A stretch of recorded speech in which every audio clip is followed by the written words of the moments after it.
Sir आज ये जो एक्सपेरिमेंटर करने जा रहे हैं ये क्या है, किस सिलसिले में है? ये हमने ऑटोमेटिक वाटर डिस्पेंसर बनाया है फिज़िक्स डिपार्टमेंट की तरफ से हमारे CNS गवर्नमेंट डिग्री कॉलेज में। ये बच्चों को मुख्तलिफ प्रोजेक्ट्स दिए जाते हैं, साइंस प्रोजेक्ट्स आज बच्चे बना कर आए हैं। तो अभी हम यहाँ पर आपको इसके डेमो भी दे रहे हैं, देख रहे हैं, बच्चों ने मेहनत की है, आप देखें। देखा है बाबा जी सर, ये देखें इधर वीडियो आप। इनके माना वर्क करण लाइ असांखे IR सेंसर है हुआ त मतलब ये जेकी अच्छी बत्ती है ये IR सेंसर के इमिट कंदी आहे कंहिं बि ऑब्जेक्ट खे लॻी करे वापसि हे जेकी कारी बत्ती आहे ये रिसीवर आहे।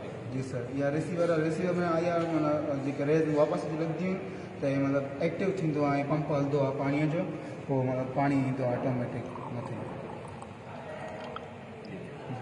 जीअं असां गिलास अॻियां कंदासीं हुनखे सेंस करे ऑटोमेटिक पाणी भरिजी वेंदो ऐं हिनखे असां मतिलबु सैनिटाइज़र विझी करे हैंड सैनिटाइज़र जे तरह बि यूज़ करे सघूं था। ऐं अगरि इन जे अॻियां असां बाहि ॿारियूं त ऑटोमेटिक पाणी हलंदो, मतिलबु बाहि मां इंफ्रारेड रेज़ निकिरंदियूं नी त उहा बाहि बि विसी वेंदी।